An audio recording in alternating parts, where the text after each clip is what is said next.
Ganga barrage Kanpur. एक सच्ची डरावनी घटना।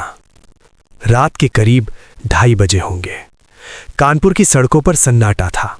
सिर्फ गंगा बैराज के ऊपर से चलती ठंडी हवा और नीचे बहती गंगा की आवाज। लोग कहते हैं गंगा बैराज दिन में खूबसूरत है, लेकिन रात में वहां रुकना मौत को दावत देना है। शुरुआत साल 2016 की बात है। 3 दोस्त अभिषेक, राघव और नितिन कानपुर आईआईटी में पढ़ते थे। उस रात वे लोग परीक्षा खत्म होने की खुशी में नाइट राइड पर निकले। राघव बोला, चलो यार गंगा बैराज चलते हैं, सुना है रात में वहां अलग ही फील आती है। नितिन थोड़ा हिचकिचाया, भाई लोग कहते हैं वहां कुछ ठीक नहीं है। अभिषेक हंस पड़ा, अरे यार ये सब अफवाहें हैं, भूत वूत कुछ नहीं होता। और यही उनकी सबसे बड़ी गलती थी। बैराज पर पहुंचते ही रात करीब 3:15 AM। जैसे ही बाइक बैराज पर पहुंची, हवा अचानक बहुत ठंडी हो गई। मोबाइल नेटवर्क नो सिग्नल, चारों तरफ सन्नाटा।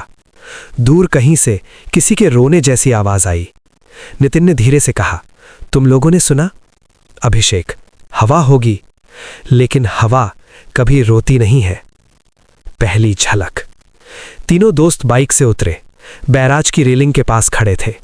तभी राघव की नजर नीचे गई। गंगा किनारे एक औरत खड़ी थी। सफेद साड़ी, भीगे बाल, चेहरा दिखाई नहीं दे रहा था।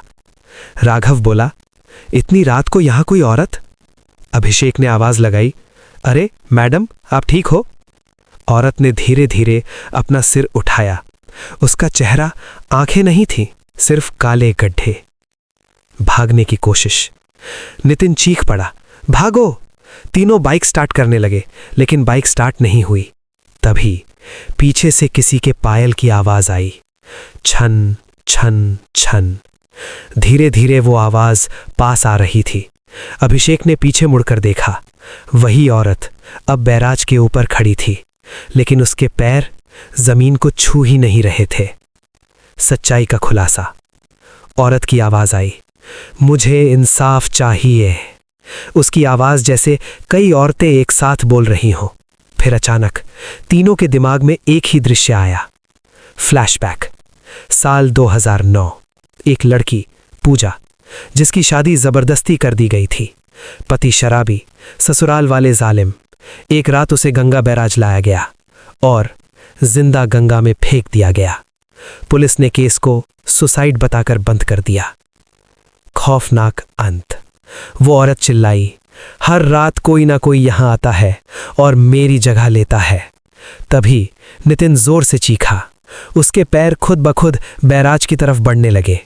अभिषेक और राघव ने पकड़ने की कोशिश की, लेकिन एक झटका और नितिन सीधे गंगा में गिर गया। अगली सुबह पुलिस को सूचना मिली। एक लाश गंगा बैराज के नीचे मिली। रिपोर्ट में लिखा गया, एक्सीडेंटल फॉल। अभिषेक और राघव को कभी किसी ने दोबारा नहीं देखा। आज भी लोकल लोग कहते हैं कि अगर रात 12 के बाद गंगा बैराज जाओ और कोई औरत सफेद साड़ी में दिखे तो पीछे मुड़कर मत देखना, क्योंकि जो देख लेता है वो कभी लौटकर नहीं आता।